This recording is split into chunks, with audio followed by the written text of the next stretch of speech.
que le Real Madrid joue à un tel horaire, mais ce dimanche midi, les Merengues accueillaient les Catalans de Girona dans leur enceinte du Santiago Bernabéu. Si les Madrilènes sont sur une dynamique plus que positive, avec 7 victoires et un nul sur leurs 8 dernières apparitions toutes compétitions confondues, c'est tout le contraire en face, puisque Girona restait sur 4 défaites de rang en championnat, s'approchant dangereusement de la zone rouge. Pour ces duels, Santiago Solari faisait légèrement tourner. Dani Carvajal et Vinicius Junior démarraient par exemple sur le banc, alors que Luka Modric était suspendu. Dani Ceballos, Alvaro Odriozola et Marco Asensio démarraient notamment la rencontre, comme Marcelo. En face, Eusebio pouvait compter sur son redoutable duo d'attaque composé de Portu et Christian Stuani. Au final, alors qu'ils n'avaient plus gagné depuis novembre, les Girondins l'ont emporté 2-1.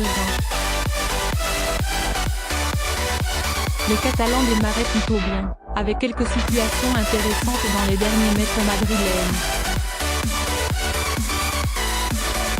C'est en tout cas eux qui avaient le cuir dans les premiers instants de la partie, alors que les Merengues peinaient à se frayer des chemins vers la surface adverse.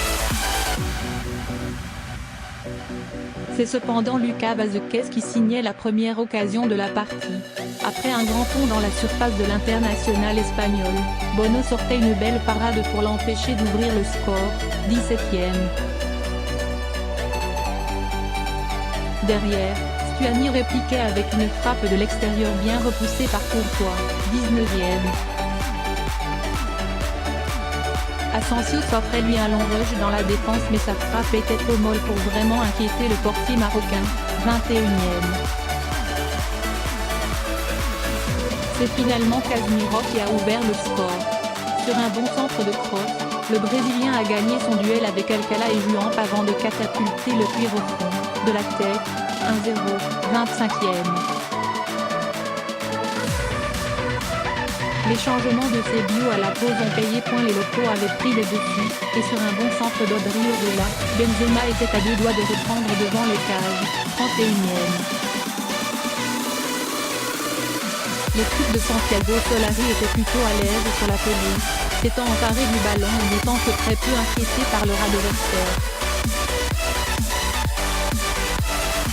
Il fallait noter la bonne prestation de Lucas Vázquez devant.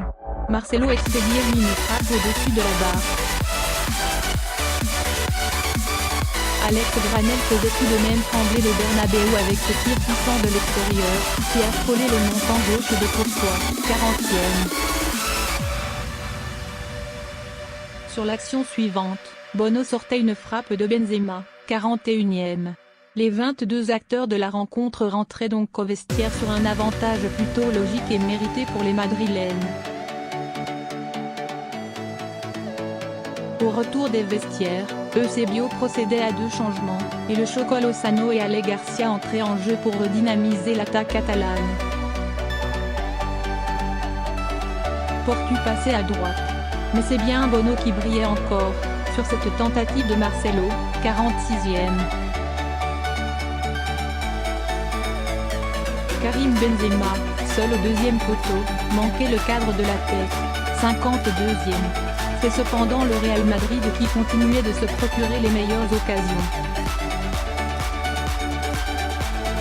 Vinicius Junior entrait en jeu en lieu et place de Lucas Vázquez, 58e. Choco Lozano forçait cependant Courtois à sortir un bel arrêt, et derrière, Ale Garcia expédiait le ballon au-dessus de la cage alors qu'il semblait plus difficile de se rater que de marquer, 60e. Un sacré avertissement pour le Real Madrid, qui concédait ensuite un pénalty après une main de Ramos, elle-même consécutive à un poteau de Stuani, 64e. Le goalie d'or uruguayen transformait à merveille, prenant Courtois à contre-pied, 1-1, 65e. La physionomie de la rencontre changeait, en partie grâce au coaching de Ceballos à la rencontre, et Girona était de plus en plus dangereux. Portu écrasait le cuir sur la barre, 70e. Il allait cependant être rapidement récompensé. Sur cette frappe de Lozano détournée par Courtois, l'Espagnol avait bien suivi et a pu expédier le ballon au fond des filets. 1-2, 75e. Vinicius Junior tentait de sonner la révolte, avec cette action individuelle conclue par un tir non cadré de peu. 77e.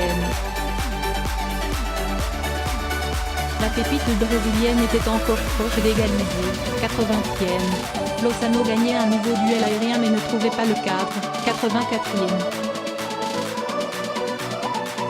Sergio Ramos écopait même d'un deuxième jaune, prenant la porte. 90e. Le score en est resté là, et le Real Madrid chute d'une place. 3e, repassant derrière l'Atlético.